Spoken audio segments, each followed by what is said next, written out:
guys don't know what you're talking about. So I don't want to take that stance as you. I would prefer not to. I don't think that that's within our circle of influence to try to affect.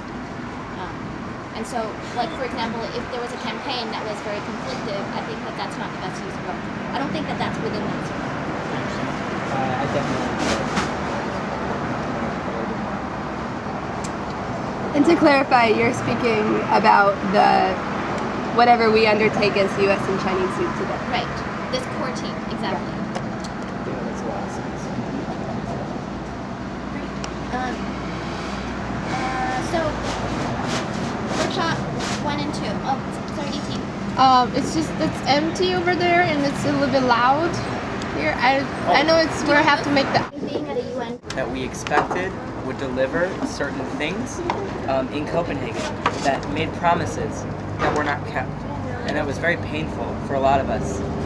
But amidst that kind of turmoil, being able to step outside, and we met at a university, and begin to build bridges between U.S. youth and the Chinese youth that were there, was kind of a little beacon of hope in all of that crazy, difficult, challenging atmosphere that was felt during Copenhagen.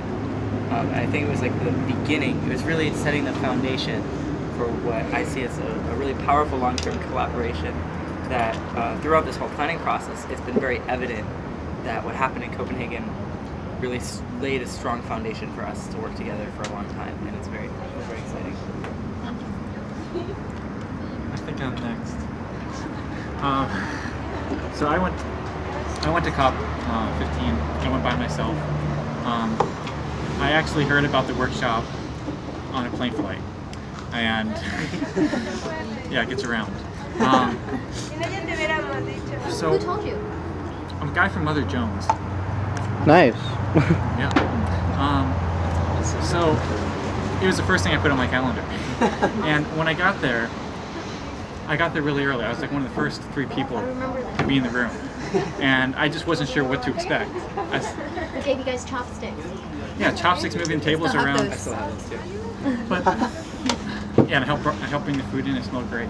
But I remember when we got to sit down at tables, and what I really liked is that there was such a personal element to it. I got to talk to Lena, and she talked about her experience in Antarctica. I got to meet people from CCN, a group I didn't know about at the time, and you know, I felt that was great. I wish there was more time to do that, actually. I thought it was sort of condensed. But then we went into the politics. You know, what is for both countries. We had you speak. Shane spoke with another group from America. Marcy, yeah. Marcy from Kentucky. Yeah. And was it Ben? This guy from 250. Middlebury from Sustain Us. From Sustainus, yeah. Yeah, Ben from 250. West or something. Right. And Wesson. You know, I thought that was good, but I felt what was even more useful. I felt explaining the politics was great, but was the most beneficial piece of it was at the very end when we actually broke into groups and we talked about what would you like Obama, what would you like to see the Premier of China do? How would, what are some of the challenges that you see? We just talked about, awareness in both countries, and it's just like barriers started to break down, and you could see into the other landscape. It would have been nice if it was a little more focused.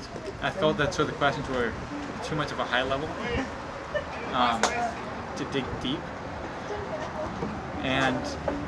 But I liked the fact that you got into small groups, because that's where I felt like I was really getting to know people, and we really got to exchange it. Afterwards, it seemed to me that there wasn't much follow-up. I know we talked about global teams, having these small teams stay together through the year. I tried to get on, but I never heard anything. So there's a lack of follow-up, in my opinion. But I still kept in contact with Shane, with Lena, helping with the project. So when I came back this year and I talked to CCN, I said, what are we going to do in Cancun that's going to do something successful? And I said, what's the Chinese doing? How can we help them? Because I want to help support them. And so that's what's brought this discussion here, is because of what happened last year in Stanford. Let's find a way to continue that, but build on it to the next level and have it something that's lasting. I like small communities.